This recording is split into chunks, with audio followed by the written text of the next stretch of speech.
6장 13절부터 7장 1절까지 페이지로 7쪽이 되겠지요. 창세기 6장 13절 제가 읽으면 14절 읽으셔서 교독합니다. 하나님이 노아에게 이르시되 모든 혈육 있는 자의 포악함이 땅에 가득하므로 그 끝날이 내 앞에 이르렀으니 내가 그들을 땅과 함께 멸하리라.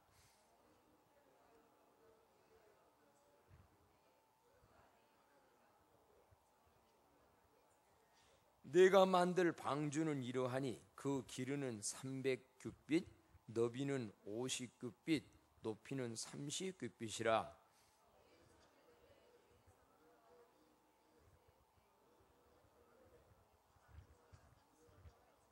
내가 홍수를 땅에 일으켜 무릇 생명의 기운이 있는 모든 육체를 천하에서 멸절하리니 땅에 있는 것들이 다 죽으리라.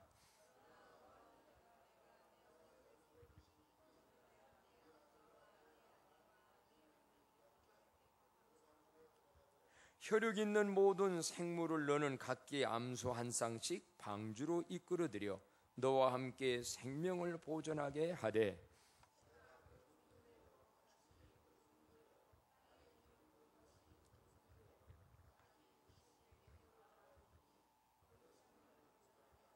너는 먹을 모든 양식을 내게로 가져다가 저축하라. 이것이 너와 그들의 먹을 것이 되리라.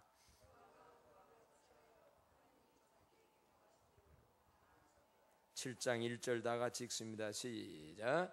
여호와께서 노아에게 이르시되 너와 내 온 집은 방주로 돌아가라. 이 세대에서 내가 내 앞에 의로움을 내가 보았음이니라. 아멘. 너와 내 집은 어디로 들어가라? 방주로 들어가라. 따라서 한번 합시다. 방주로 들어가라. 방주로 들어가라. 방주로 들어가서 구원받는 모두가 되기를 축복합니다. 왜 우리는 방주로 들어가야 되는가?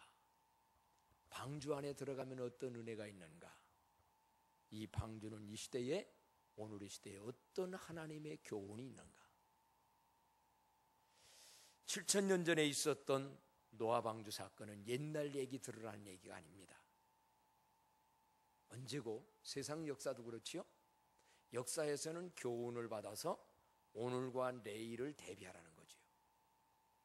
그러나 성경은 단순히 교훈만이 아닙니다. 구약에 있었던 그 역사는 신약의 앞으로 다가오는 것에 대한 모형인 거예요.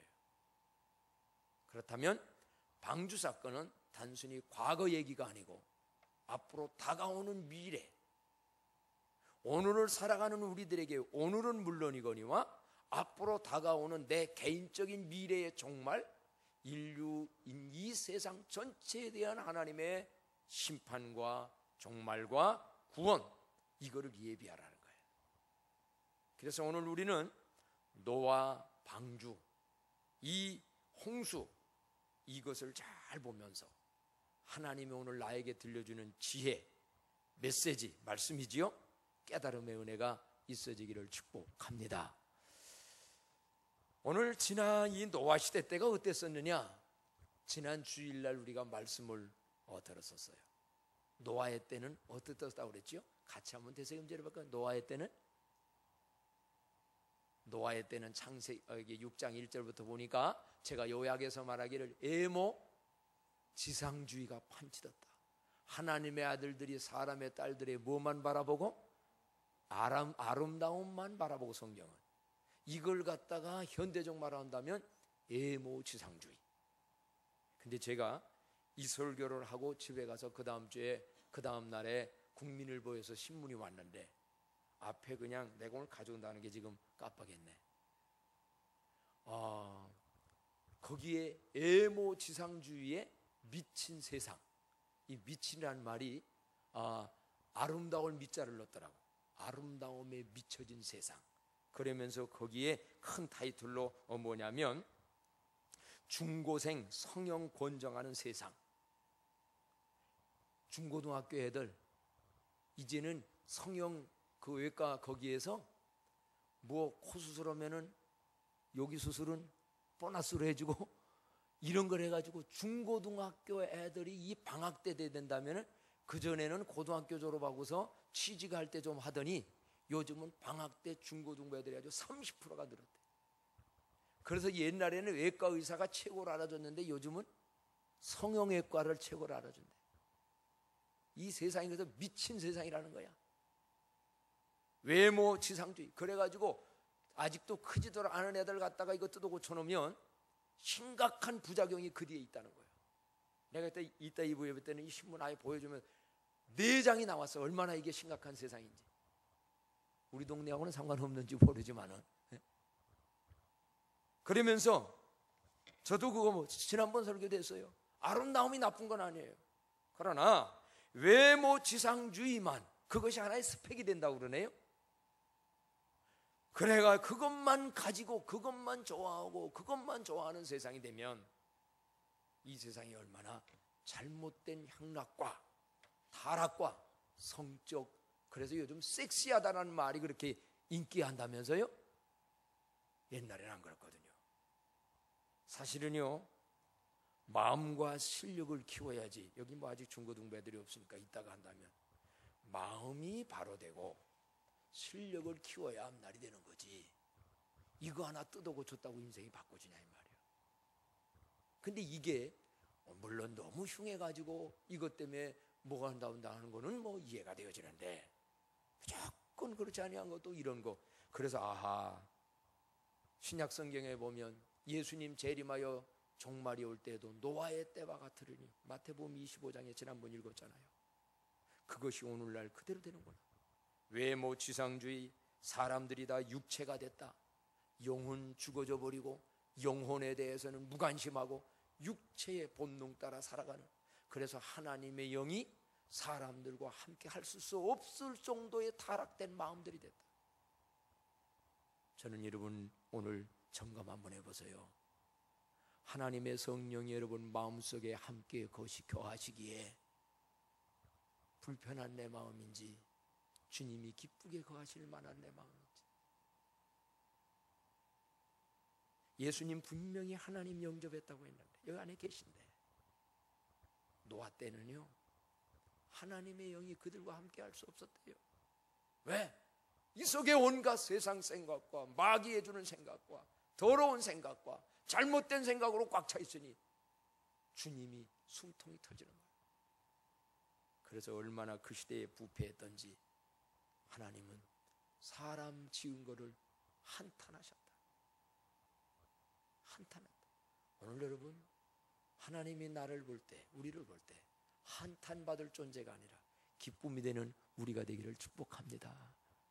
자식도 낳아놓고 저걸 내가 왜 안 낳는 자식이 있는가 하면 그래 참 기쁨이 되는 내 자녀구나. 노아 시대하고 지금하고 너무 비슷한 게 많아요. 하나님은 노아 시대 때 그대로 그들을 두고만 볼 수 없었어요. 그런 세상을 계속 번성하도록 둘 수만은 없었어요. 하나님이 그것 보려고 세상 만들었고 인간을 세상에 보낸 겁니까? 아니거든요. 그래서 하나님은 이 세상을 홍수로 멸할 프로젝트 계획을 세웁니다. 그래서 다 이 세상을 멸하고 믿음의 사람 노아를 선택하여 그를 통하여 새로운 세상을 만들어가는 구원의 방주를 짓도록 만들고, 노아를 선택하여 방주 지어라. 그리고 나중에는 너희들이 종자가 되기 위해서 그 방주 안으로 들어가라 했고, 노아는 그 사실을 그대로 믿고 아까 말씀 성경에 읽은 대로 하나님이 명하신 대로 모든 걸 행하여 의의 반열에 서는 족장이 되어졌고, 그 역사로 인류의 역사는 오늘까지 내려온 겁니다. 자, 오늘 우리는 이 노아 홍수와 심판과 노아의 방주를 보면서 오늘 하나님이 오늘의 우리 시들에게 노아의 방주로 들어가라는 이 명령의 교훈이 뭔가, 이걸 이제 우리는 들으려고 그래요. 첫 번째 우리는 이 방주를 한번 생각을 해보겠는데요, 이 노아의 방주는 하나님이 친히 설계한 방주입니다. 이 노아의 방주는 과연 어떻게 생겼고 그 크기가 얼마나 될까? 먼저 한번 그거 생각해 볼 수 있는데, 사실은 이 방주라고 말하기보다는요, 이 학자들이 모든 걸 해보면 상자 모양 비슷한 거, 배를 만들려고 만든 게 아닙니다. 상자 모양 비슷한 그러한 방주지요. 그다 완전히 오늘날의 배가 아닙니다. 그런데 성경에 이 나오는 이 하나님이 설계하여 만든 이 방주는 한마디로 굉장히 큰 배, 글쎄 상자의 방주였습니다. 생각해 보세요. 오늘날 시대 같으면 큰 배 몇십만 톤도 만들어내요. 이게 지금 7,000년 전의 얘기입니다. 오늘날 같은 기계와 모든 것이 없을 때예요. 근데 이게 얼마나 큰 건가? 그래서 성경에 하나님이 만든 설계가 여기 나옵니다. 15절에 보면 내가 만들 방주는 이러하니 그 길이는 300규빗, 넓이는 59빗, 높이는 30규빗이라. 거기에 창을 내되 위에서부터 한 규빗에 내고 그 문은 옆으로 내고 상중하 3층으로 할지니라. 이 크기가 얼마나 될까? 원래 이 한 규빗은요, 한 규빗이 45cm입니다. 여기서 여기 정도를 이게 한 규빗이라고 그래요, 그 당시에. 그래서 이걸 현대적으로 환산을 해보게 되면 길이가, 이 방주의 길이가 135m입니다. 그리고 폭이 22.5m, 그리고 높이가 13.5m. 근데 미터로 오면은 잘 생각이 안 나는데, 이 치수를 갖다 비유로 말한다면 농구 코트 20개를 10개씩 2열로 배열한 넓이로서 현재 축구장보다 길이는 더 길고 폭은 약간 좁은 그러한 사이즈랍니다. 그러니까 정말 7,000년 전에 이게 상상도 할 수 없는 배를, 방주를 하나님은 설계했고 하나님은 만들라고 명했고, 이 노아는 신앙이 있기 때문에 그걸 감당해낸 거예요. 그래서 오늘날도 보면 그 불가사의하게 뭐 이렇게 작품들 만드는 거 보면요, 불가사의하다 할 정도는 다 거기에 신앙이라는 게 들어갈 때 만들어져요. 그냥 제정신 가지고는 못해요.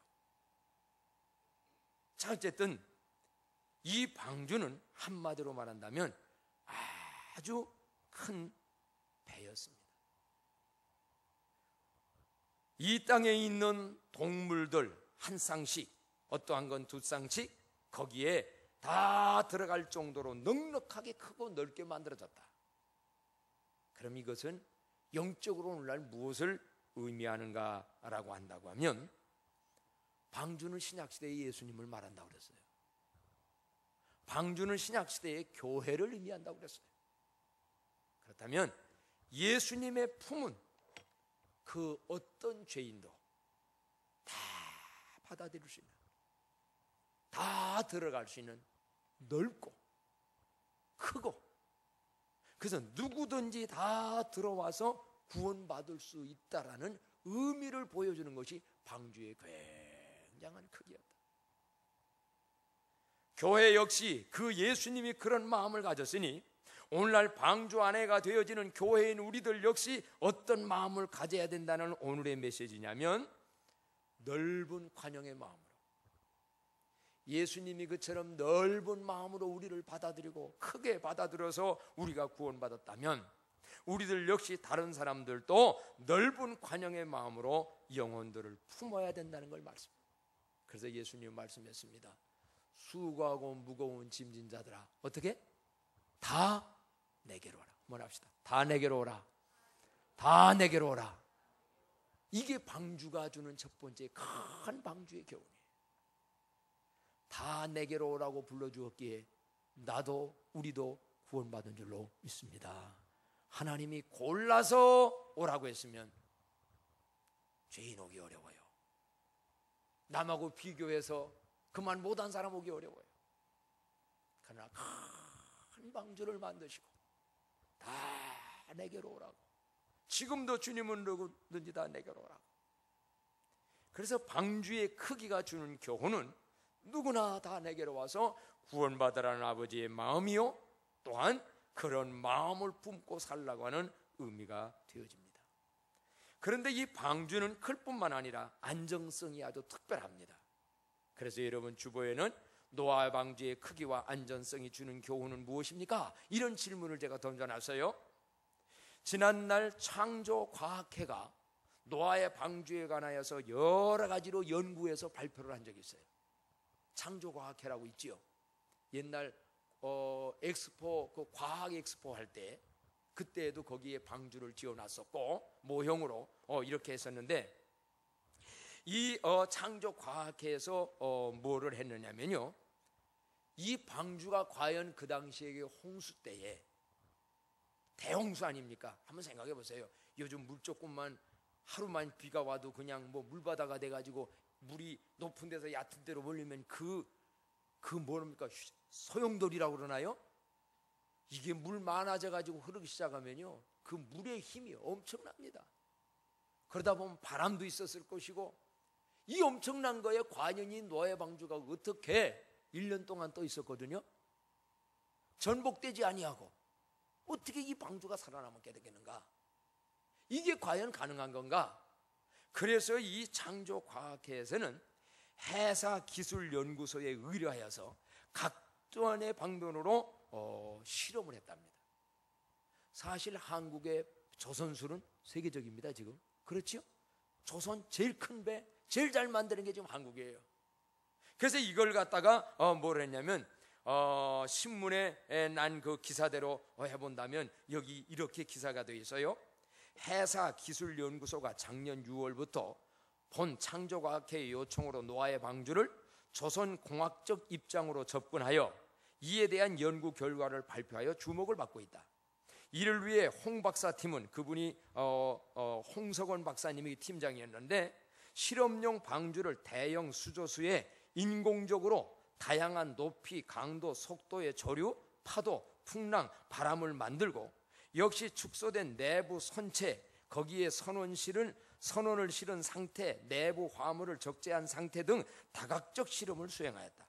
그 결과 노아의 방주가 현대의 최첨단 조선공학적 기법으로 제작된 그 어느 선박보다 뛰어난 안정성을 갖고 있는 배였다는 것이 실증되었다. 그러니까 아까 요즘 배는 이제 빨리 가야 되기 때문에 앞에 이렇게 빠져잖아요. 노아의 방주는 그렇지는 않습니다. 상자 비슷한데 길쭉한 상자 같지요. 그래서 아까 이 사이즈 이런 것들을 전부 해가지고 바람도 불어오고 풍랑도 막 일게만도 했는데, 이 배가 오늘날 어떤 것보다도 가장 안전한 모든 것들이었다는 거예요. 그런데 이걸 실험했다. 결론은 현대 조선공학으로 제작된 그 어느 선박보다도 뛰어난 안정성을 가지고 있는 것이 노아의 방주였다는 거예요. 이건 과학적으로 한번 실험해 본 거예요. 그러나 우리는 그거 얘기하려는 게 아니죠. 하나님은 이 노아의 방주 안정성에 무엇을 우리에게 말하는가? 여기에서 하나님이 의미하는 안전성은 뭐냐고 하면, 이 세상을 살다 보면 풍랑일 때 많습니다. 이 세상이라는 데가 시련, 위협 여러 가지 많습니다. 그런데 방주 안에만 들어가면 우리의 영혼 구원은 안전하다는 거예요. 우리의 영혼의 인생의 가장 안전이 어디가 안전하냐? 예수 그리스도 안에 들어가면, 방주 대신 예수 그리스도 방주 안에 들어가면 세상 풍랑이 아무리 뭐해도 하나님이 보호하시고 지켜야 하며, 방주라는 자체가 가장 안전하다. 어떤 거에 대해서? 영혼에 대해서. 그래서 로마서 8장 35절로 39절에 보게 되면 이 방주는 예수님을 의미하는데, 우리의 영혼의 구원이 어디에 가장 안전한가? 자, 성경 한번 띄워줄까요? 같이 한번 읽어 본다고 하면, 여러분 그냥 로마서 8장 35절로 39절에 보게 되면 예수 안에 있는 구원이 얼마나 우리에게 안정된지 다 같이 한번 읽어봅니다. 시작. 누가 우리를 그리스도의 사랑에서 끊으리요? 환난이나 곤고나 박해나 기근이나 적신이나 위험이냐 가리랴. 내가 확신하노니 사망이나 생명이나 천사들이나 권세자들이나 현재일이나 장래일이나 능력이나 높음이나 깊음이나 다른 어떤 피조물이라도 우리를 우리 주 그리스도 예수 안에 있는 하나님의 사랑에서 끊을 수 없으리라. 아멘. 방주 안에 들어가면 가장 안전하게 하나님이 지켜줘서 노아의 가족을 그 안에 들어간 동물들을 다 살게 만들었다. 오늘도 방주 대신 예수님 안에 들어가면 우리의 영혼의 구원은, 때로 인생에 내가 살다가 잘못 살기도 하지만 회개할 때마다 용서해주고 우리의 영혼을 안전하게 구원해 주실 줄로 믿습니다. 아멘. 그래서 안전한 거예요. 내가 잘나서 안전한 게 아니에요. 내 인생의 이 세상 풍랑과 모든 거 이겨나가는 것도 어디 안전한가? 주님 안에 들어갈 때, 방주 안에 들어갈 때, 거기에 안전성을 의미한다. 또 한 가지, 여러분, 노아의 방주에는 전혀 없는 것이 하나 있어요. 배라고 한다면은요, 배라고 한다면, 저는 바닷가 살기 때문에 배에 관해서는 어린 시절에는 나무로 짓는 배도 봤고 여러 가지, 저희들이 나무도 배를 만들어 가지고, 굉장히 사람이 뭐를 보냐가 중요해요. 자동차는 구경도 못 했고 어렸을 때, 나중에나 우리 동네 들어왔고, 배 만들어 가지고 가서 이렇게 돛대 만들어서 바람해 가지고 배 빨리 가게 하는 내기를 합니다. 오동나무가 제일 가벼워요. 오동나무 깎아 가지고 거기다가 돛대 만들어서 종이라든가 뭘로 이렇게 해 가지고 바람 붙여 놓으면요, 딱 띄우면 쫙 합니다. 돛대를 어느 방향으로 트냐에 따라서 바람, 그래서 이 얘기를 다 모르는 사람한테 하기는 그렇고 그런데 뭔 얘기를 나오냐면, 노아의 방주에는 항해 장비가 전혀 없어요. 그렇잖아요. 항해를 하려면 물론 오늘날은 동력이 있어야지, 엔진. 그러나 그 당시에는 아예 엔진 없다면 그때는 뭐예요? 돛대를 달아야 되잖아요. 그래, 바람을 해야 되잖아요. 아니면은 노를 줘야 되잖아요. 노도 없어요. 돛대도 없어요. 또 더 중요한 건요, 배가 가려면 방향을 좌우하는 게 뭐죠? 그건 키라고 그러죠. 키. 배 뒤에다가 이렇게 키를 달아서 어떻게 트냐에 따라서 배 운전이 된단 말이에요. 키도 없어요. 그런데 이 노아의 방주는 그 온 세상이 물바다가 돼가지고, 지금도 그건 과학자로 인정되잖아요. 산 속에 가면 밑에 것들이 거기에 화석이 나오고, 또 저기 흑해라고 하는 그 호수인데 바다 같은 거기에는 지난번 고고학자들이 연구해 보니까 지금 그거 하고 있지요.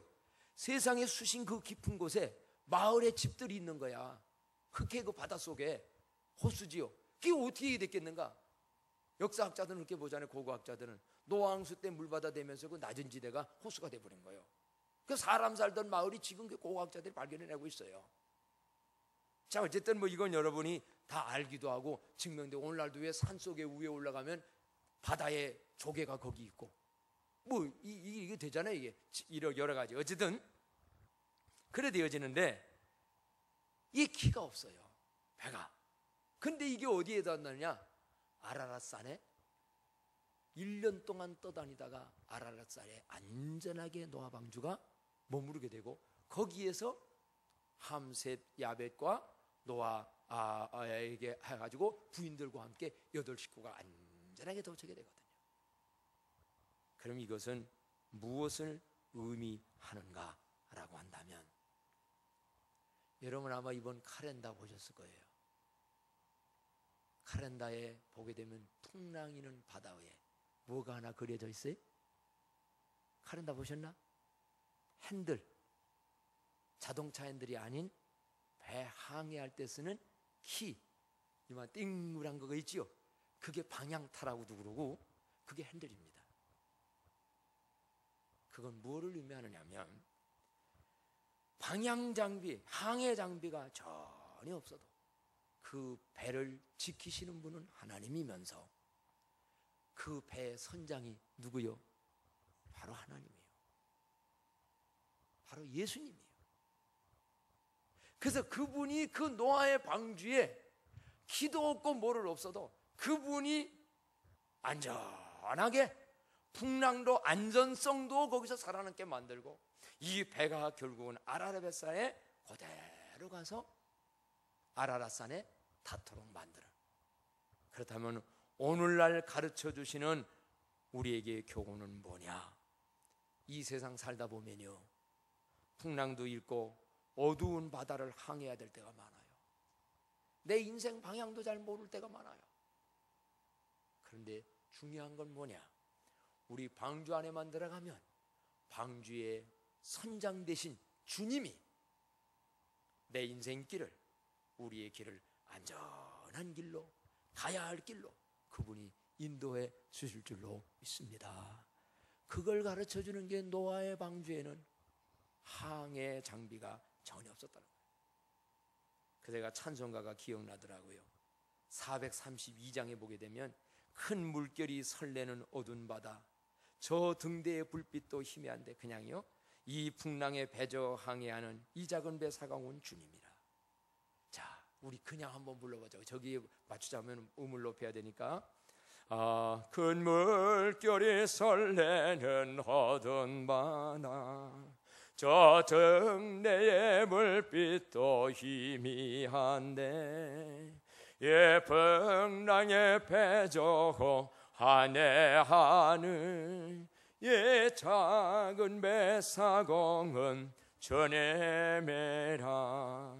나 두려움없네, 두려움 없도다.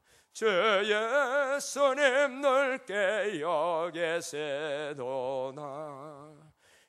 영영한 바다를 다재나며 저 소망의 나라에 이르리라. 아멘.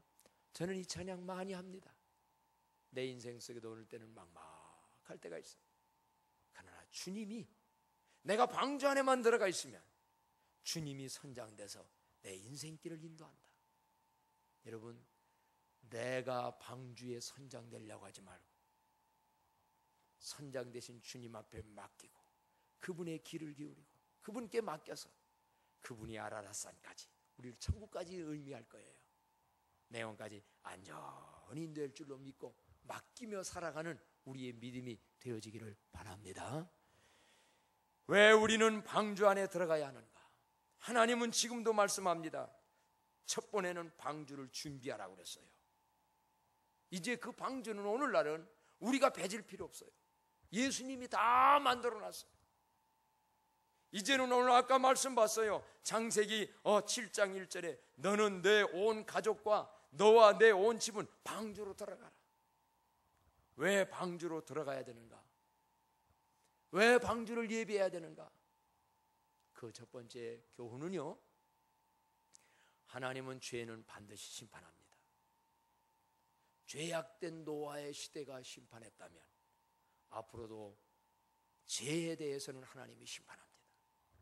이 땅에서도 심판받는 거 있고 예수님 할 때 전체적인 종말적 시험도 있어요. 그래서 죄의 삭은 사망이요. 반드시 어느 가정도, 어느 개인도, 어느 인류 역사도 죄가 가득 차면 그 사회를 심판합니다.